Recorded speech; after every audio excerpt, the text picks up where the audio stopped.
So, what's up? What's up? We pulling up. What we pulling up to? Who we pulling up to? Shaunie O'Neal. You know, the one who was once married to Shaquille O'Neal, the legendary basketball player. But recently, in 2022, Shaunie O'Neal, she from Basketball Wives, you know, the woman is getting money, okay? And I don't know if it was through Shaq directing this woman along the way on how to have prosperous investments, but either way, the woman is worth millions of dollars. Now, those who did keep up with the show, I have on and off through the years because Basketball Wives has been a long-running show. She was looking for love. It was quite obvious. And I guess it was quite obvious to also the one who is now with her. He got it.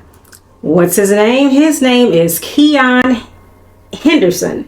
He is the spiritual son of Bishop T.D. Jakes. Now, I want to focus in on this relationship on the sector of money. Did Shaunie, get a prenup? Who knows? But prenup or not, when it comes to being hurt financially, being hurt spiritually, being hurt thinking this is the one. But judging from Pastor Keion's past through the years, do you know that Shaunie is wife number 3? To me, Keion seems to be a serial pastor who just enjoys getting married. Now he claims, you know, he started his ministry accepting the Lord Jesus Christ into his life at the tender age of 5 years old. Opened up his first church at the age of 21 years old with 5 members. Now, just like I've done my research, don't you think when he decided to get married to Shaunie, he did his research too? What do you all think? Just give me some input. Do you think when a husband has wife number 1 and you guys are, you know, going through the motions, doing the build up together, wife number 2, she seems to be strong in the Lord and in the power of his might, being the first lady and being by your side and having a strong presence to how to witness and help the modern generations of today and how their marriage has been successful. But why 4 months later? Pastor Keion, you out here on these, you know how they do these meetups. You know how they go on tour. 4 months later, you putting in for a divorce, not to mention he put in for the first divorce as well. Normally a man isn't too quick to put in for a divorce. So yes, I definitely want you to chime in. What is it about men thinking sometimes they're on the come up from wife number 1, wife number 2, then wife number 2 has to outdo wife number 1 financially? But Pastor Keion, it says according to Google that your net worth is anywhere from $6 to $8 million. Why in the world do you think sometimes men, now we're speaking in general, have to keep elevating after the first wife, the second wife? Isn't a man sometimes supposed to be in place to take care of that wife? If it isn't about the money, why? Why now? Why now? What was in his mind?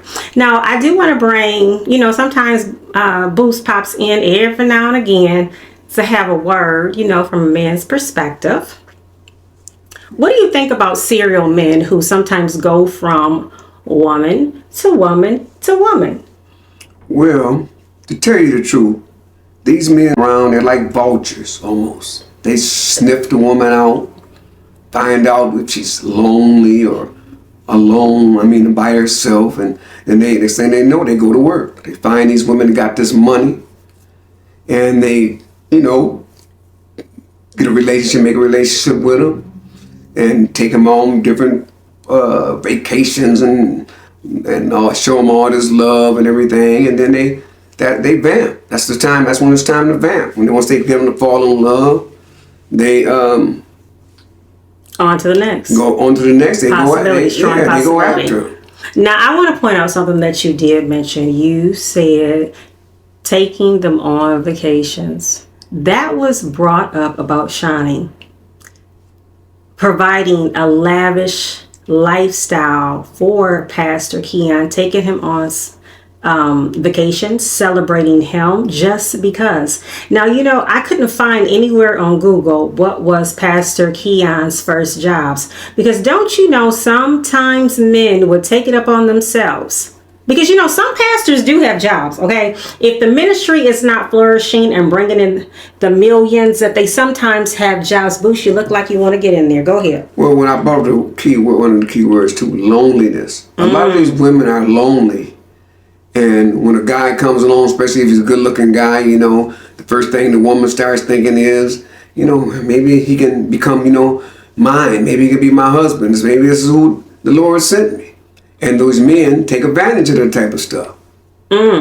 Now, there is a lot of praying men out there. There is a lot of praying women out there. And, scriptures are a lot of times quoted with these prayers. Now, we know Sierra, she did a certain prayer, praying for her knight in shiny armor. And people are asking, what was that prayer? How did you get Russell Wilson? Well, let's not forget, okay, people are also in the circle, in the industry. They're going to rub elbow shoulders with certain ones in that circle. Now, at the same time, the ministry, church ministry, also has their own circle. Do you agree with that? On how to elevate big time their ministry. You got to go where the money's at. And sometimes it is. Do you believe that sometimes marriages can be monetized, that you're in it for the monetization of money, to make money together, that business is sometimes brought into a marriage?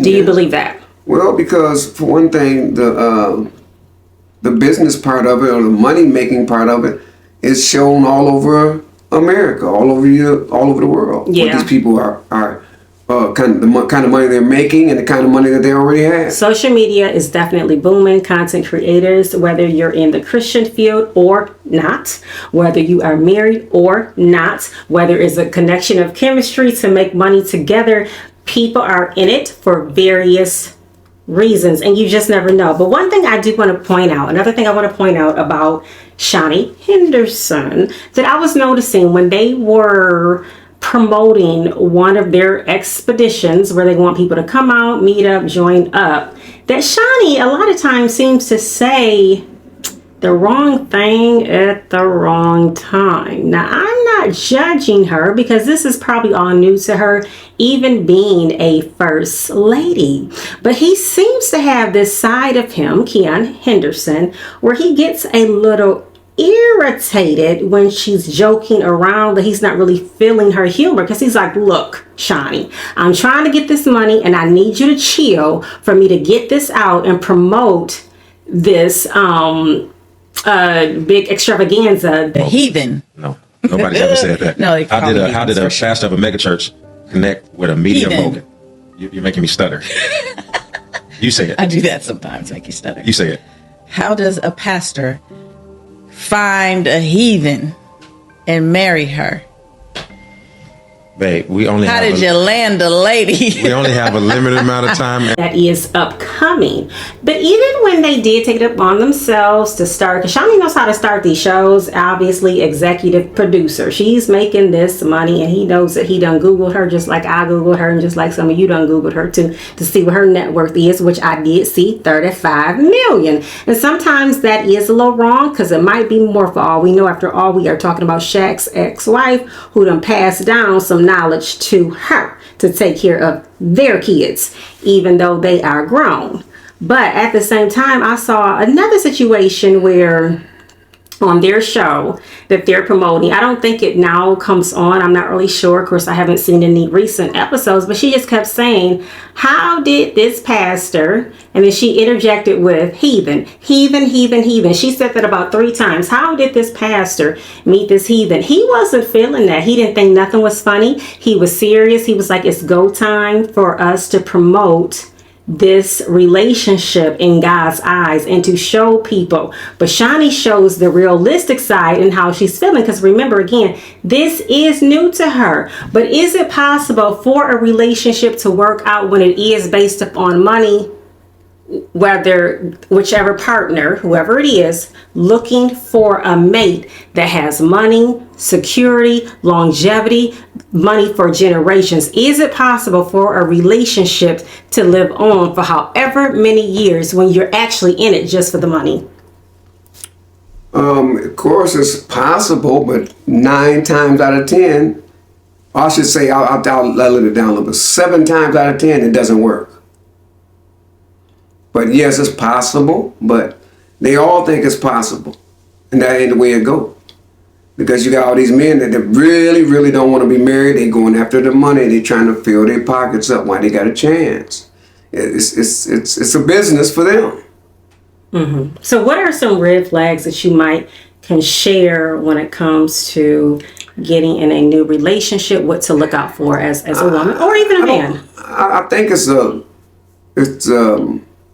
I don't think you just have to look out. I think it's just a time before you show everything or show your hand. Take time to look a person over, to find out about a person. Take more time. A lot of these women just running this stuff real fast without checking out what's going on. Tell them to slow it down a little bit, take your time, and don't be so hasty. And you know what? That goes back to basic knowledge, basic information of what has been passed down through the generations. Our mothers, grandmothers, to the men, grandfathers, dads, fathers, the uncles, great uncles, they haven't told us wrong through the years. But just getting back to basic knowledge and taking our time and getting to know the person before you rush into something. Oh, and let me let you in on another one.